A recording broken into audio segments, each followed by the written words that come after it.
All right. You would not believe what I've been through when it comes to making this video. Okay. We have our bit crushers,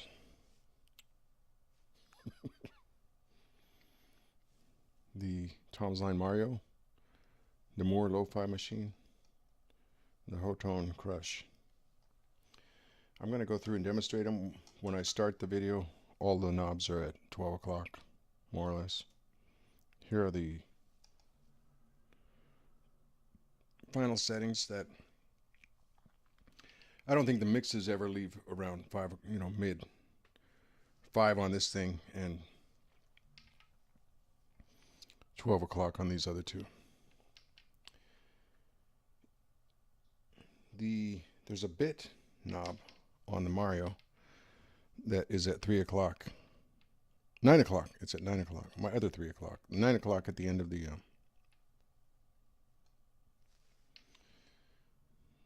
by the end of the video. And I explain as I go through what I'm doing with the knobs. Okay. Now I think these two, the functionality of the knobs is the same, but your labeling is different. Okay. Oh, notice the white. They're all scored, the little miniature knobs. But notice the white paint. That's a nice feature. Actually, having no white paint in there is kind of sloppy or even borderline inexcusable, you know. Maybe Tomsline will get their act together. You see that, though? Okay, so we have crush, mix, bit, mix, sample. Crush, mix, bit, mix.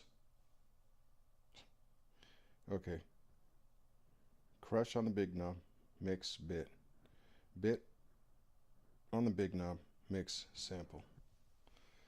So, but I think that sound-wise, the three knobs, even though they're labeled differently,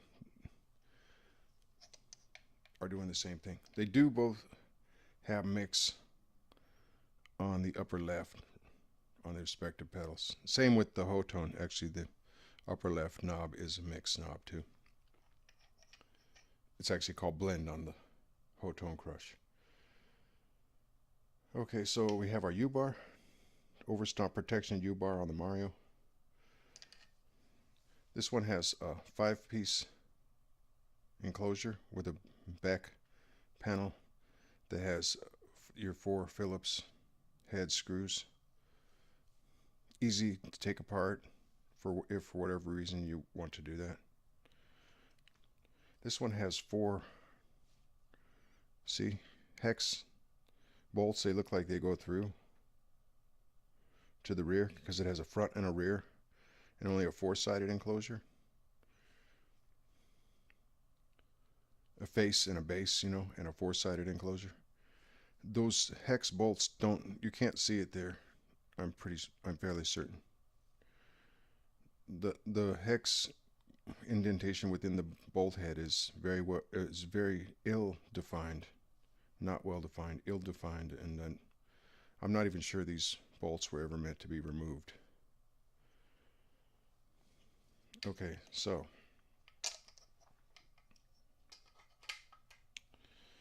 we have $42, $68 on the Lo-Fi Machine, $99. Those are the prices. I think okay, let's talk about, now I'm all discombobulated. All right, I forgot to talk about the 3-way switches. Your 3-way toggle is high pass, neutral, low pass. This one is synth, guitar, bass.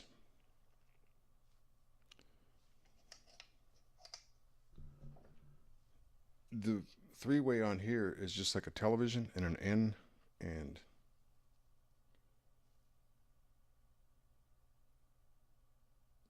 goodness knows what, you know. I think it might be something like television, neutral, and videotape or something like that. are television, neutral, and radio. Okay, so your blend is in the same position, or your mix, as the other two, upper left. This is Krush, this big knob. That's also where it lights up. The light comes out when it goes on. Actually, that's a good feature. It doesn't blind you from the front. You can see that it's on without being blinded. I think that's how it works. Okay, this knob over here is bit. See how well marked they are? Real a plus on the ergonomics on this pedal. And it weighs almost as much as either of the other two.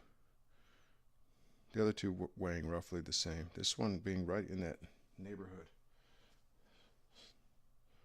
So it must be like,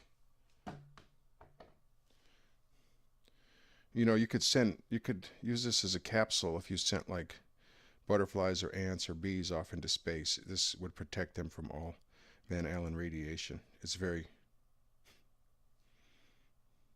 protective.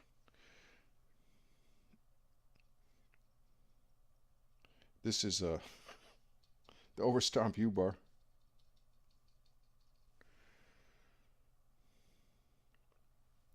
Okay. I was about to talk about the sound of these, but there's going to be a lot of that in this video that follows, so all I'll say is these are essential. You have overlap between these and a ring modulator. It's my opinion. These are amazing. These are so freaking amazing. Your mileage may vary, of course, but there's some overlap between these and a ring modulator. I was fascinated by the ring modulator sound from hearing Jimi Hendrix live at the Fillmore. I don't remember whether it was West or East, with his Band of Gypsies, 1970, New Year's Eve. On the song Who Knows, as you get into it, Jimmy starts jamming around with the ring modulator or green ringer, or maybe it was even one of those big Eventide effects units on a certain setting. I don't know.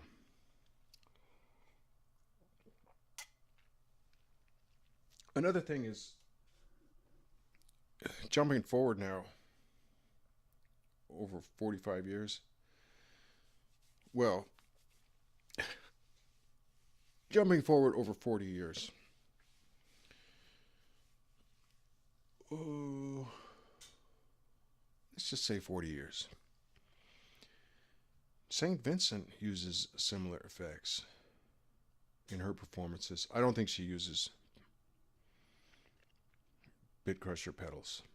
She says she uses Eventides and some other units, and all of her effects switching is done through MIDI. I think there must be, I'm not sure how that works, so I'm just going to shut up about that. But MIDI signals are being sent one way or another to change the parameters, the on-offness of her effects as she plays through her set. But she's kind of like, to me, she's like kind of like the female Jimi Hendrix. I don't know. Amazing artist, that one. Well, amazing artist, both of them, right? So this sort of can get you in the Jimi Hendrix St. Vincent area, you know, one of these. Let's go through and test them out. I can just go blah, blah, blah, right, forever. Oh. Coffee. Okay. Well, look at that. I got a gray. My hair is going gray, man. Hey, it looks kind of like Commander Striker a little bit.